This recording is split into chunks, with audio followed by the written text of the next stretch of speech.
Розпочинаємо вечірній інформаційний ефір на каналі АТР. Я Христина Стець, вітаю вас і дякую, що ви до нас приєдналися. І впродовж наступних 45 хвилин будемо говорити про майбутнє в Україні вибори, про виборців і, власне, про кандидатів на високі посади. І про це все будемо говорити з гостею нашої студії. Це Наталія Линник, заступник генерального директора та головний директор програм Комітету виборців України. Пані Наталію, ще раз добрий вечір. Добрий вечір. Дякую, що ви до нас прийшли. Розпочнемо. Комітет виборців України часто оприлюднює цікаву інформацію, багато досліджень.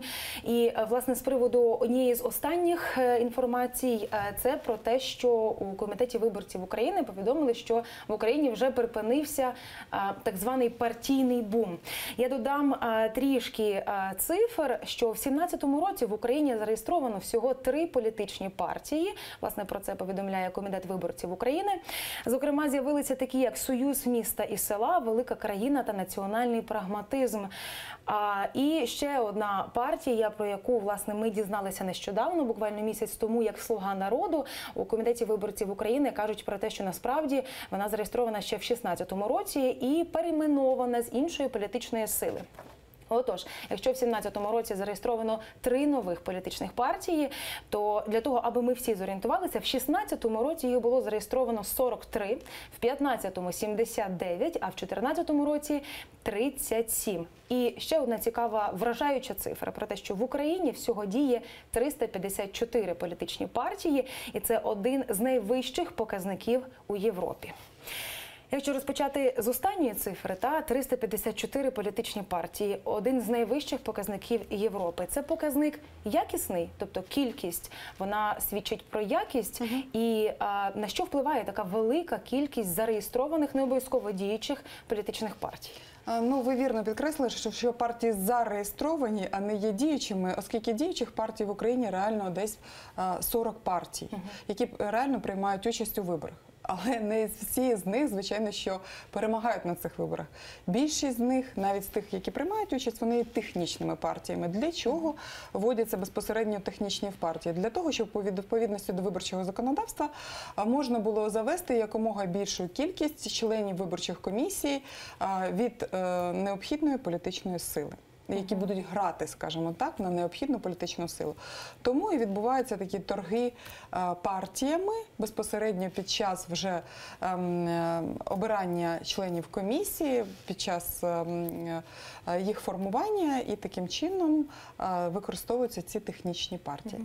Тобто технічні партії – це, умовно кажучи, певна кількість з тих 40, які плюс-мінус працюють в Україні, про які плюс-мінус ми щось чуємо, а загалом їх 354. А навіщо 354, які навіть дійсно не працюють? А вони, власне, існують для того, щоб у зручний момент можна було продати партію, перейменувати її під необхідний проєкт, адже ні для кого не секрет, що партії у нас є суто проєктні партії, адже дуже мало в Україні справжніх ідеологічних партій, або партій, принаймні, які мають хоч розвинуту структуру. Їх можна просто перелічити на пальцях. Це, звичайно, що і блок Петра Порошенка, і Батьківщина, і опозиційний блок. В них більш-менш розвинена структура. Що стосується радикальної партії Олега Ляшка, то більшість їхніх осередків, вони є легалізовані шляхом повідомлення. Тобто вони взагалі не є юридичними особами з точки зору, тобто вони не можуть приймати кошти, у них немає рахунків і так надалі. Вони не є самостійними суб'єктами юридичними. А ви кажете, для того, щоб пізніше продати партію. А чому, скажімо, в момент, коли комусь знадобиться мати свою партію або створити партію, можна просто її, скажімо, створити і знову ж таки зареєструвати? Можна зареєструвати, але справа в тім, що приймати участь у виборах може партія, тільки та партія, якій вже не менше року. Яка давно зареєстрована? Відносно давно. Відносно давно, власне, не з сьогодні на сьогодні, а вчора. Давно зареєстровано. Звичайно, що і партія, легка реєстрація сприяє цьому. Я маю на увазі юридична легка реєстрація партій, тим більше, що ходять списки тих партійців, так би мовити, які підписують, так би мовити, листи для того, щоб партія була зареєстрована. Тобто перепродаються бази даних з, так би мовити, партійцями. Вони перепродаються для декількох причин, в тому числі для того, щоб вносити внески на рахунки партій. Наприклад, зараз ви ж знаєте, що у відповідності до закону закону, антикорупційного закону, який включає в себе і в тому числі державне фінансування партій, для запобігання політичній корупції він був прийнятий. Власне, передбачено державне фінансування партій.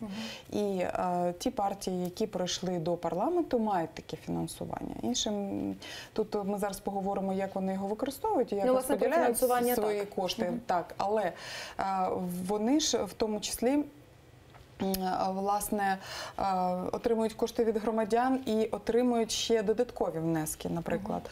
І це часто бувають внески від певних олігархічних структур або закордонних структур і так надалі.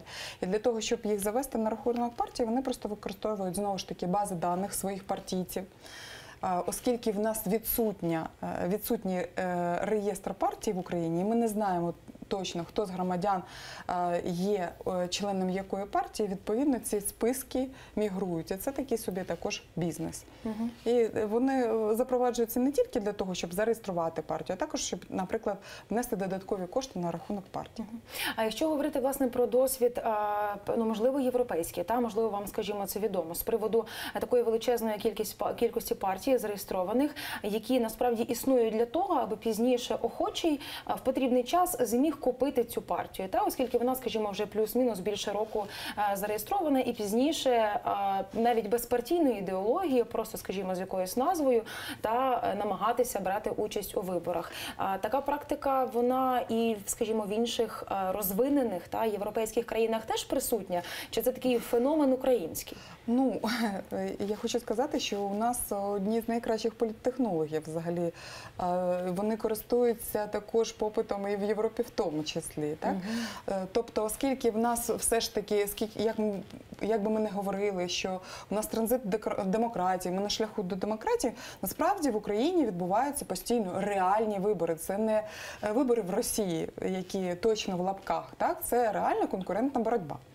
Тому, звичайно, що попит народжує пропозицію, а пропозиція народжує конкуренцію, і під час цієї конкуренції політтехнологи, звичайно, що вдосконалюються. Хочу сказати, що тренд на партійні проекти також присутній і в Європі, ви вірно підмітили, просто він не набирає таких обертів через те, що громадяни в Європі, тобто виборці європейські, вони досить досвідчені, і вони мало купуються все ж таки на незнайомі бренди і партії. Хоча, як ми бачимо, на прикладі Макрона, його розкрутили буквально за півроку, він став потужним президентом Франції, одним з найкращих, тобто все можливо. Партійні і взагалі політтехнологічні проекти мають місце і в Європі також. Ну і, власне, аби додати трішки інформації, знову ж таки, Комітет виборців України раніше повідомляв про те, що, проаналізувавши звіти партій до НАЗК, зробили такі висновки, що більшість з них, більшість українських партій жодної діяльності не здійснюють. Власне, про це ми вже з вами поговорили. А якщо продовжувати тему грошей, те, про що ви сказали, що ці партії, чиї представники, зокрема, є у парламенті, вони мають право на державне фінансування і ще дофінансування, тобто це гроші платників податків. І один такий цікавий момент, про який, знову ж таки, у комітеті виборців говорили, представником якого ви є, про витрати, тобто наших грошей, платників податків, на рекламу цих партій. Тобто вони дуже багато грошей витрачають, а з наших грошей, аби нам себе рекламувати. І, власне, з приводу цього інформація, що найбільший відсоток коштів на рекламу витратили Радикальна партія Олега Ляшка, слідом йде Самопоміч, опісля Опозиційний блок і Народний фронт. Цей показник, витрачання грошей, скажімо, на рекламу. Зрештою, вони мають право це робити, витрачати гроші на рекламу. Чи насправді є певні вимоги до того, скільки грошей вони мають витрачати на рекламу, і показник витрат на рекламу, показником чого він є? Успішності партії або, насправді, неуспішності, що їй потрібно себе більше рекламувати?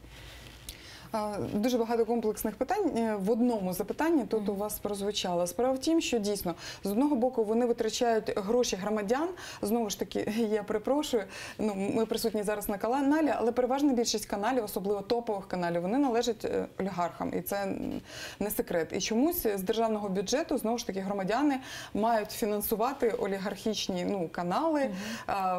Незрозуміло для громадян, в першу чергу, я хочу просто сказати, що насправді, дійсно, ми прийняли відносно прогресивне законодавство про державне фінансування партій, воно має бути, хоча воно має бути в багатьох питаннях вдосконалене. Зокрема, як ви зазначили, і щодо реклами, яка у нас немає такого поняття, на жаль, в законодавстві політична реклама. Тому от на цій прогалині починається гра. Да? Не можна схопити партії за руку, наприклад, під час вже виборчої боротьби і сказати, це була політична реклама, а це просто брендування і так надалі. Тобто це питання, яке чітко треба урегламентувати. Але ви вірно помітили, що, знову ж таки, чи це є ознакою успішності партії? Ні. Звичайно, що вони бачать в цьому партії, бачать в цьому доцільність. Тому що вони не хочуть йти від дверей до дверей, вони не хочуть навіть спілкуватися в Фейсбуці зі своїми виборцями, наприклад, інтерактивно, ну так от шляхом, наприклад, якихось вебінарів або скайп-конференцій якихось. Вони не хочуть таким чином це робити. Вони хочуть це робити шляхом використання певних психологічних технологій, зомбування виборців, тому що це реально дає свій результат. Вони бачать цей результат і, звичайно, експлікують його на якомога більш широку аудиторію. І вони не хочуть інакші зусилля витрачати. Хоча, власне, чому приймалося державне фінансування партії? По-перше, для того, щоб вони стали незалежні від олігархічних груп. І більше працювали на державу, на громадянина і дійсно були реальними слугами народу. Ми тут не піаримо певну партію, але так, як воно заведено в сталих розвинених демократіях. Зараз в нас кампанія, виборча кампанія коштує від 5 до 20 мільйонів доларів. Розумієте, це така середня кампанія. Звичайно, що цього навіть не вистачить і з державного фінансування. Але щоб здешевити цю кампанію, комітет виборців пропонує, і ми розуміємо, що це не дуже популярна річ, але все ж таки заборонити чи значно обмежити рекламу на радіо, телебаченні, в тому числі в друкованих інтернет-ЗМІ. Чому? Всі кажуть, ну от якщо ми заборонимо рекламу, буде багато джинси. Адже є моніторинг преси, які проводять, наприклад, Інтерньюз, і вони зазначили, що і так, навіть станом на зараз, все, крім прогнозу погоди, частково, значною мірою на багатьох топових каналах є джинсою.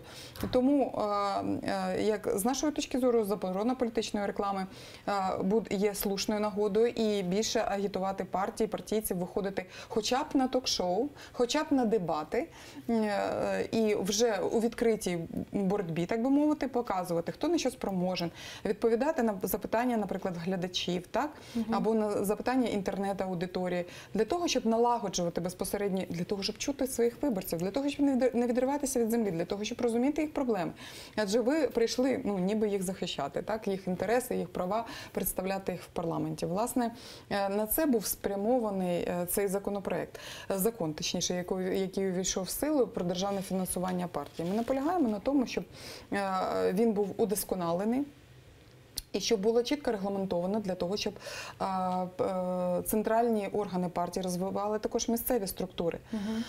Тому що, власне, в місцевих осередках партії і мають народжуватися нові еліти, які мають потім рости там на місцевому рівні, розуміти місцеві проблеми і поступово просуватися на вищі шаблі, на вищий рівень. А так, це просто зараз міфічно існуючі осередки в більшості партій, які повністю залежні, навіть коли йде закупка канцелярії від центрального офісу. Це така жорстка централізація.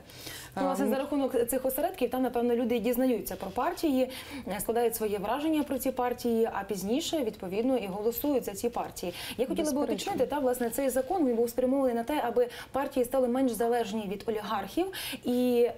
Але я так розумію, що більшість людей, які, власне, цим займаються, навіть не думали про це. Вони використали безпосередньо ці державні гроші на те, аби мати додаткові фінанси, знову ж таки, на цю рекламу. Я так розумію, що немає певного ліміту, власне, в розрахунках грошей, що стільки грошей можете витрачати, зокрема, на отримання цих же осередків і створення, а стільки грошей на рекламу. Ліміту немає. Звичайно, що і це, до речі, от ми потім яскраво бачимо і відображається на роботі парламенту, розумієте? Тепер у нас найбільша кількість законопроєктів, які просто є законодавчим спамом, знову ж таки, найбільша кількість в Європі. здається, понад 4 тисячі законопроєктів, розумієте, це із-за цього пробуксовує апарат Верховної Ради, комітети і різні експертні комісії, які просто не справляються з таким об'ємом роботи, щоб обробити ці всі законопроєкти, там винести по кожному з них експертизу, нормальну, об'єктивну експертизу, для того, щоб потім парламентарі могли їх оцінювати. Потім ми стикаємося з тим, що, звичайно, що на нас тисне і ситуація геополітична, і ситуація війни, і ситуація економічна, що ми маємо приймати дуже багато законів і швидко.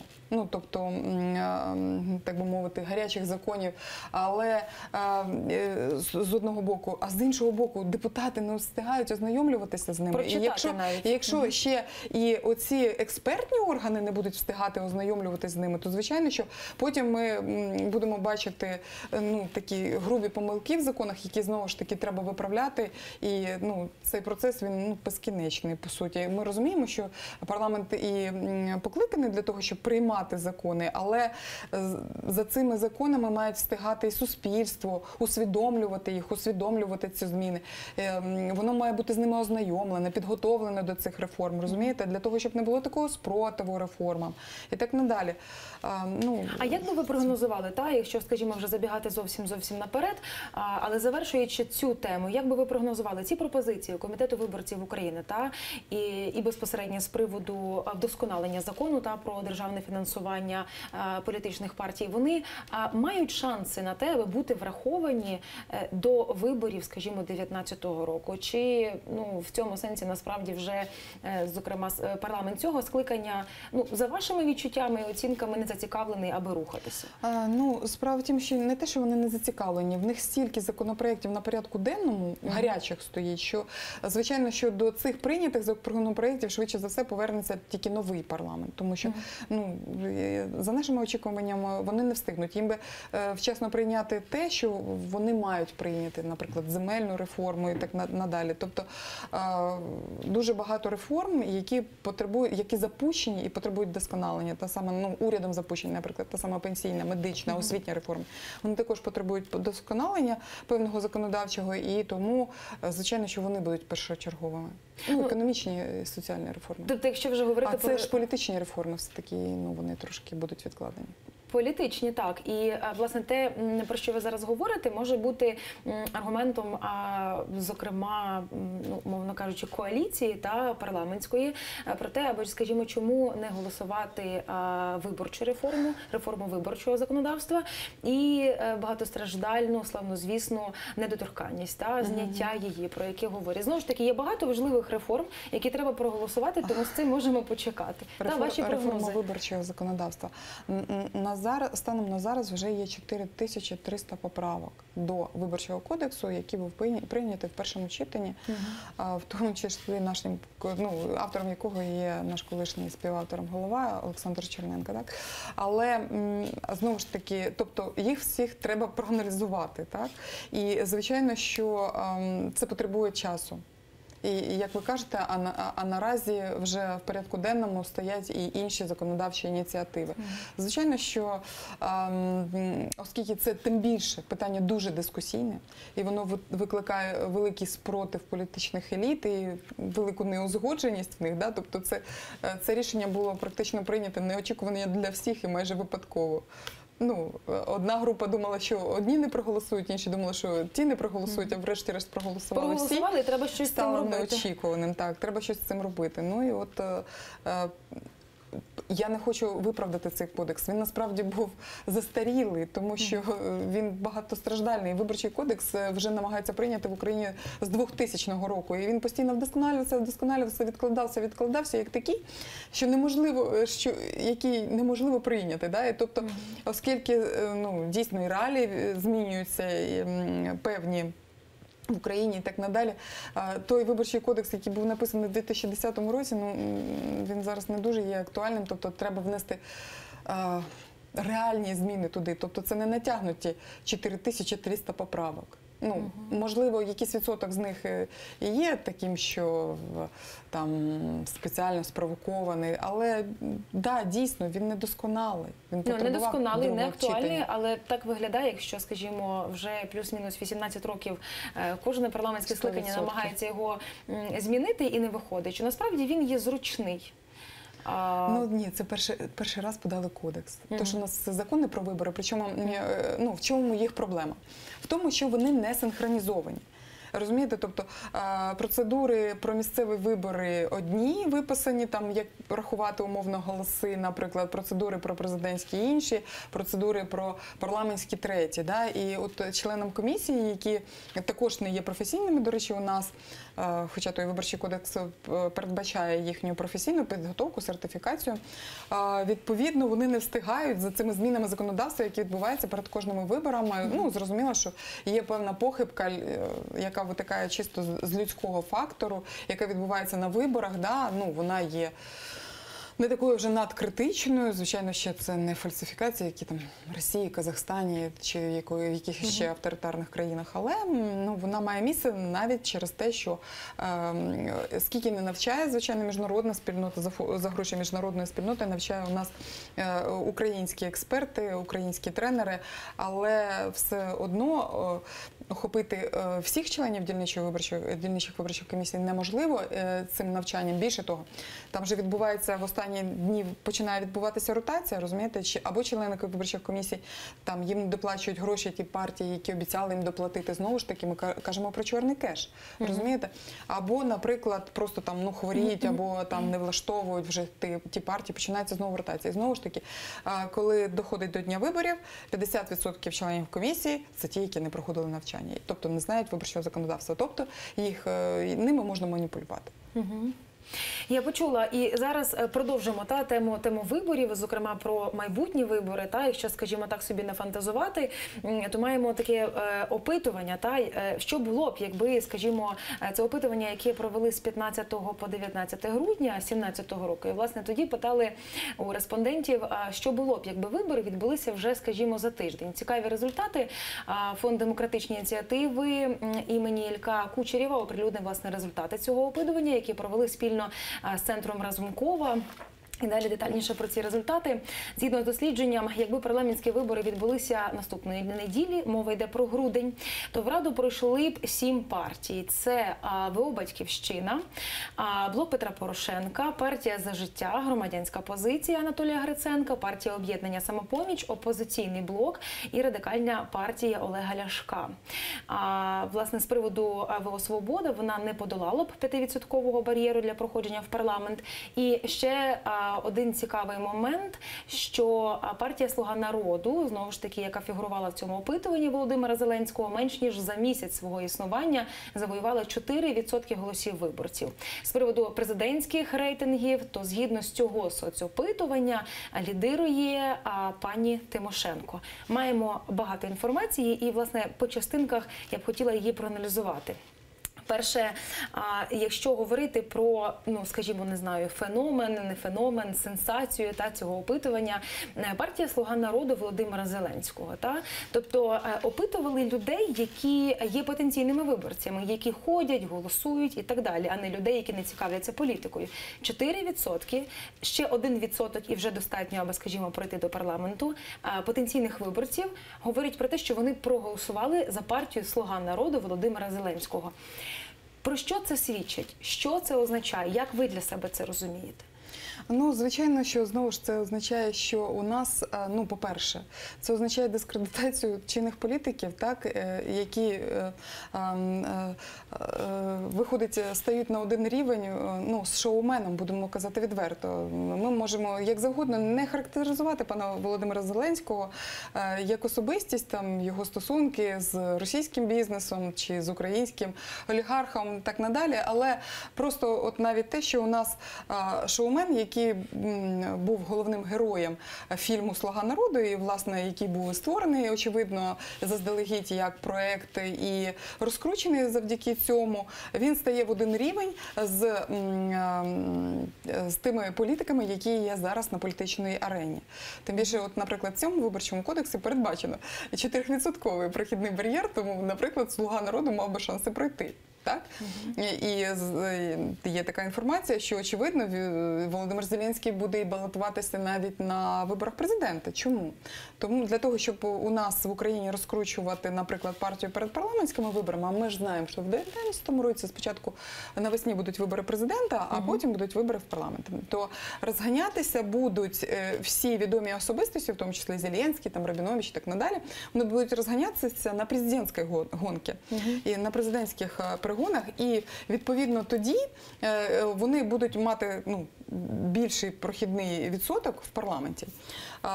Щодо саме партії «Слуга народу», у нас вчора була конференція «Українська політична партія» на старті виборчої кампанії. І, власне, ми в четверту панель запрошували всі молоді, новостворені партії, в тому числі, от як Рабінович, він вже в свій час теж в одному з опитувань став феноменом. Тобто зайняв там, набрав 7%, тобто абсолютно з нуля розкручена була партія за життя завдяки тільки, от як ми казали, телевізійній рекламі. Я хочу сказати. І коли ми їх запросили, то на нашу панель прийшов тільки Демократичний альянс, а партію Зеленського ми шукали, і виходить, що очолює цю партію шоумен, який є головою 95-го кварталу. Тобто це не Володимир Зеленський, це Володимир Зеленський типу обличчя партії, так? А я не пам'ятаю прізвище, я думаю, ніхто не знає його прізвища.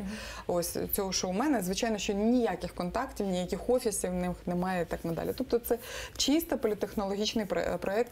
І наші експерти навіть на цій конференції зазначали, що наші люди, виборці, як швидко захоплюються, от, наприклад, проєкт Надія Савченко, всі захопилися, піднесено, почувалися до неї, але коли вона почала вже, так би мовити, себе розкривати, дуже швидко розчарувалися. Так само може відбутися і з паном Володимиром Зеленським. Звичайно, що він в розмовному жанрі краще працює, ніж пані попередньо, яку я назвала, але от наразі він би протримався, певно, довше.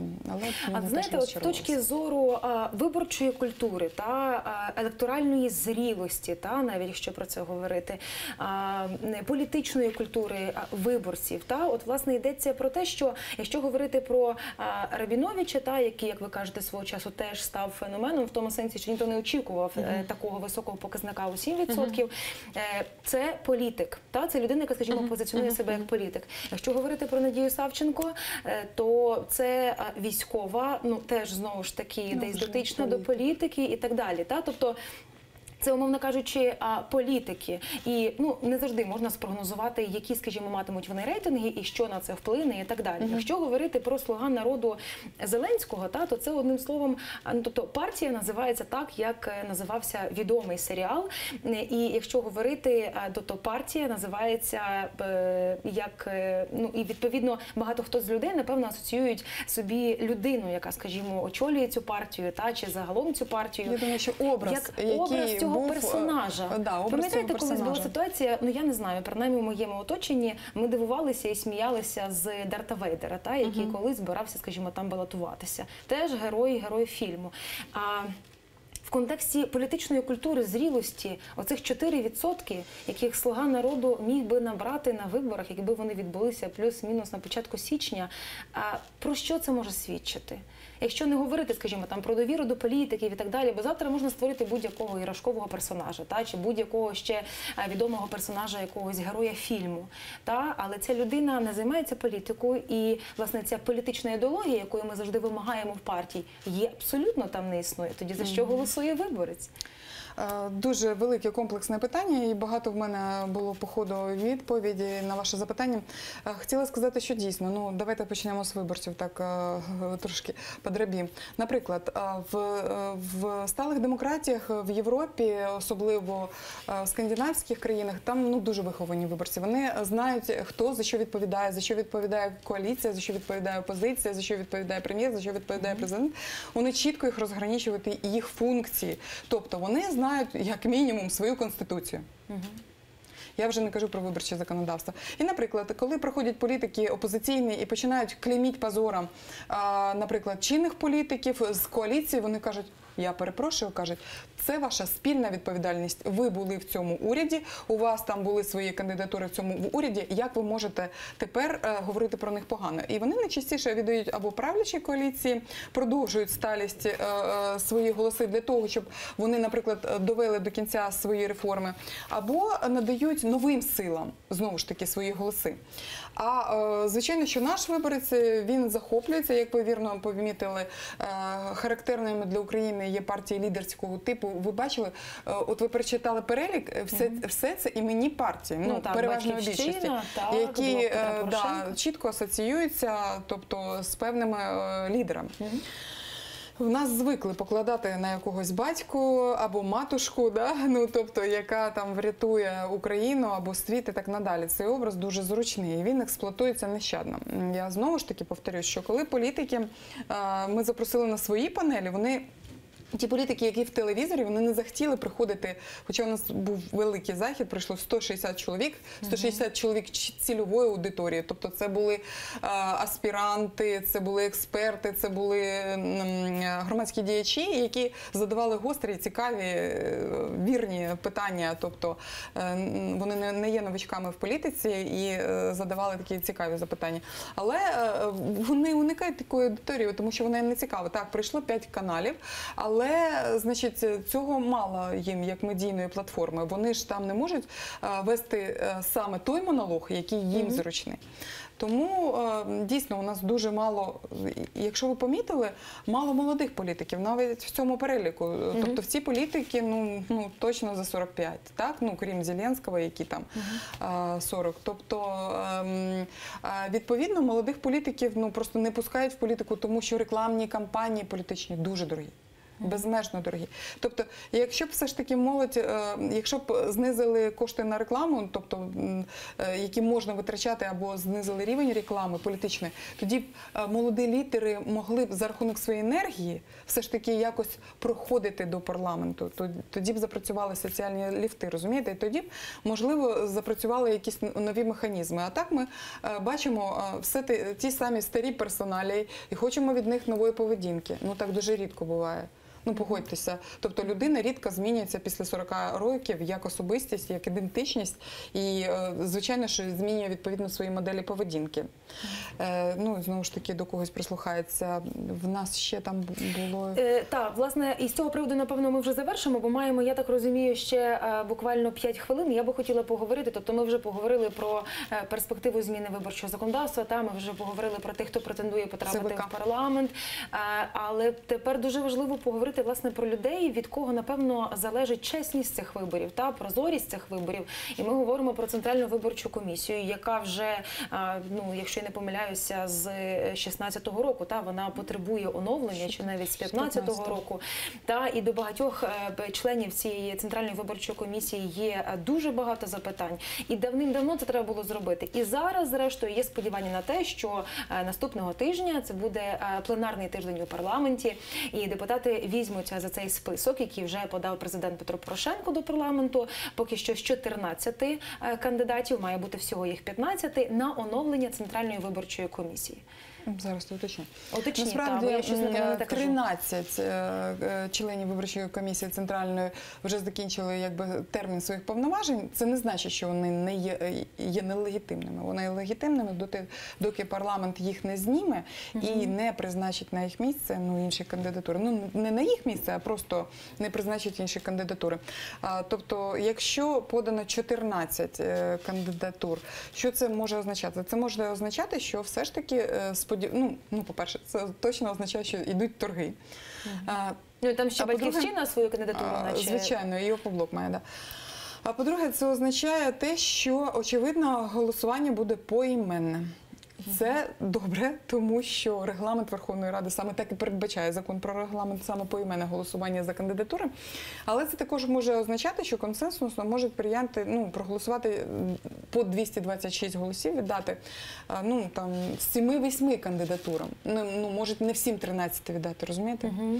І тому, звичайно, що якась частина Центральної виборчої комісії може залишитись у старому складі. Да? І тут, знову ж таки, це по кожній кандидатурі з чинного складу має пройти голосування щодо її зняття, і по кожній постанова має бути, і по кожній кандидатурі має бути проголосовано.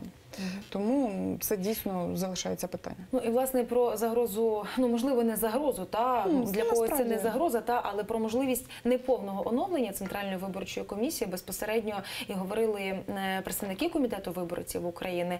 Тобто неповне оновлення ЦВК. Це знову ж таки це загроза, чи насправді хоча б якесь оновлення це вже в нашому випадку добре?